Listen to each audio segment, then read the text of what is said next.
최고의 기도, 기도한다. 기도는 이제 영적인 대화인데, 하나님과의 영적인 대화. 기도라고 그러면 보통 이제 우리가 믿는 사람들의 최고의 무기, 최상의 무기라고 이야기하면서 주님과의 대화다. 주님과 교제 나눌 수 있는 수단이다. 그래서 기도의 방법과 기도의 내용에 대해서 많은 연구를 하고 또 많은 의견을 나누기도 합니다. 그런데 어떻습니까? 여러분, 이 메시지 들으시는 분들 어떠세요? 기도 생활을 이렇게 충실하게 계속 이어나가고 계십니까? 사실 이 생활 속에서 시간을 정해서 하나님 앞에 나아가서 이 기도한다는 게 이렇게 쉽지 않죠. 말은 쉽지만. 그러니까 이게 기도라는 것이 말만큼 쉽지는 않구나. 이제 그런 것을 우리가 이제 생각하게 되는데, 오늘 이제 잠언 15장 8절, 잠언서 15장 8절, 15장 29절 이 말씀을 통해서 하나님이 받으시는 기도는 어떤 것인가? 인간 최고의 기도에 대해서 한번 여러분과 함께 대화 나누고자 합니다. 첫 번째는 정직한 기도여야 된다. 정직한 기도. 오늘 잠언 15장 8절에 보면은 하나님은 악인의 제사는 미워하셔도 정직한 자의 기도는 기뻐하신다. 이런 말씀이 기록되어 있습니다. 여기 이제 제사가 나오고 기도가 나오는데, 이 제사와 기도에는 이 분명한 형식의 차이가 있다는 것이죠.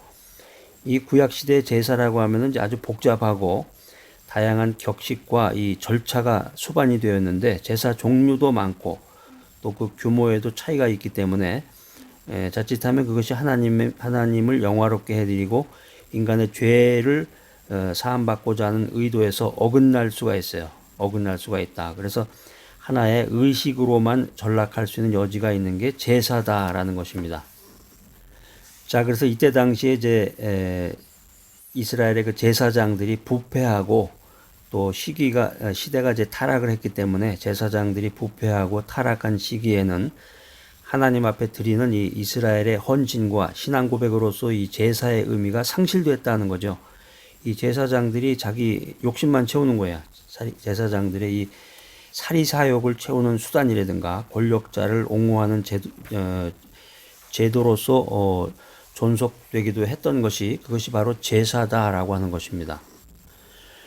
그래서 이제 구약 성경 미가서 6장 6절로 8절에 보면 이제 이런 말씀이 기록이 되어 있는데, 선지자 미가가 이제 이런 말씀을 했습니다. 여호와께서는 천천의 수양이나 만만의 강수 같은 기름을 기뻐하시지 않고 오직 공의를 행하며 인자를 사랑하며 겸손히 하나님과 함께 행하는 자를 기뻐하신다. 이제 이런 메시지를 남겼는데, 한마디로 얘기하면 이제 하나님께서는 아무리 격식과 의식이 화려하고 그럴듯하게 화려하게 보일지라도 그 손이 깨끗하지 못하고 이 중심이 성결하지 못한 이 제사를 미워하신다라고 하는 것입니다.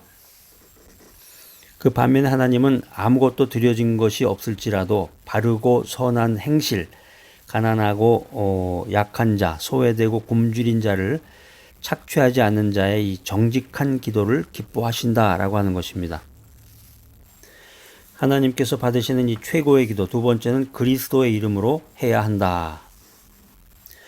이 구약 시대의 제사가 제사장들의 그 임무와 권리로서 오직 중보자격인 그들에 의해 드려진 것이었다. 이렇게 말한다 그러면은 기도는 모든 성도의 특권으로서 주어진 것입니다. 하나님께서 그리스도를 통해서 이 새 언약을 세우심으로, 하나님께서 그리스도를 통해서 새 언약을 세우심으로 이전의 언약 의식이었던 이 제사 제도가 폐지됐다는 거죠. 폐지됐다. 그 새 언약의 중보가 되신 이 그리스도는 십자가에 죽으심으로 단번에 희생 제사를 우리를 위해서 드려 주셨다라고 하는 것입니다. 그래서 이제 신약 성경 히브리서 4장 16절, 9장 28절, 10장 12절에 보면 이제 그런 표현이 나오는데, 예수님이 죽으실 때, 돌아가실 때 성소의 휘장이 찢어짐과 동시에 모든 사람이 하나님의 은혜의 보좌 앞에 담대히 나아갈 수 있게 되었다라고 하는 것입니다. 자, 그래서 우리들이 예수 그리스도의 이름을 힘입어서 하나님께 직접 나아갈 수가 있게 된 그런 아주 놀라운 그런 사건이었는데, 우리가 직접 나아갈 수 있게 된 또 다른 결과는 성령님께서 우리 안에 내주하심으로 나타납니다. 이건 이제 기도라고 하는 것이 우리 자신의 내적인 감정에 의해서 하는 것이 아니라 성령의 도우심을 통해서 하나님께 간구하는 것이다. 이제 이런 의미를 내포하고 있습니다. 이게 이제 신약 성경의 로마서 8장 26절 27절에 이런 말씀이 이제 기술이 되어 있는데, 기도하는 모든 사람은 반드시 예수 그리스도의 이름을 의지해서 하나님 앞에 아뢰을 때, 기도할 때, 간구할 때 모든 것을 응답받게 된다라고 하는 것입니다. 요한복음 14장 13절 이거 한번 찾아서 여러분들 한번 꼭 읽어보시기 바랍니다. 자, 하나님이 받으시는 기도, 최고의 기도, 첫 번째 뭐라 그랬어요? 정직한 기도. 두 번째는 그리스도의 이름으로 하는 기도. 세 번째는 겸손한 기도. 잠언 15장 8절에 나오는 이 정직하다, 이 의미는 하나님 앞에서 자신의 위치를 인정한다는 의미입니다. 그런데 그 위치는 어떤 위치냐? 그것은 바로 의로우신 하나님과 죄인된 인간의 모습을 통해서 잘 알 수가 있습니다. 근데 기도하다 보면은 사람들이 자기 자신의 의로움을 내세워서 제가 이렇게 잘했는데, 제가 뭐 헌금 많이 했는데, 제가 봉사 많이 했는데, 이렇게 자신의 의로움을 내세우고 앞세워서 여러 가지의 요구들을 하는 그런 기도를 할 때가 있는데, 그것은 위치를 망각한 기도다는 것이죠. 우리가 하나님 앞에 기도하는 것은 하나님의 인자와 긍휼을 구하는 것입니다. 우리를 향한 하나님의 은혜에 감사하는 것이, 그것이 바로 겸손한 기도의 모습이다라고 하는 것입니다. 자, 그래서 신약 성경 누가복음 18장 11절 12절에 보면은 거기 이제 성전에서 기도하던 바리새인이 하나 나오는데, 성전에서 기도하던 바리새인이 자신이 철저하게 11조 드리고 금식하고 죄인이나 세리와 같이 행동하지 아니하고 구분된 생활하고 이런 자신의 의를 내세우면서 기도하는 모습이 누가복음 18장 11절 12절에 등장합니다. 근데 계속해서 이제 누가복음 18장 13절에 보면 이제 세리의 기도가 나오는데, 세리의 기도는 가슴을 치며 하나님의 긍휼을 구하면서 자신이 죄인됨을 슬퍼하는 그런 기도였어요. 자, 이 두 사람, 이 바리새인과 세리의 기도 중에서 어떤 기도를 하나님이 응답하실 것 같아요? 바리새인은 헌금도 많이 했고 봉사도 많이 하고 구분된 성결된 삶을 살았는데, 세리는 그렇지 않았죠. 세리라고 하는 것은 사람들로부터 조롱받고 아주 그냥 앙심을 품은 사람들이 많았는데, 누가복음에 보면 그 해답이 나옵니다. 누가복음 18장 14절에 보면은 여러분 찾아서 이렇게 읽어보셔야 돼. 누가복음 18장 14절에 보면은 하나님께 의롭다 하심을 받은 것은 세리의 기도였다는 거죠. 우리가 죄인된 인간이 기도라고 하는 것을 뭐든지 구하면 다 받는 거다, 무엇이든지 원하는 대로 응답받는 이 마법의 주문과 같이 생각해서는 안 된다고 하는 것입니다. 응답이라고 하는 것은, 기도응답이라고 하는 것은 주님의 선물로 우리에게 주어지는 것이지 우리의 뜻을 고집한다고 해서 주어지는 것이 아니다. 이것을 알아야 되겠습니다.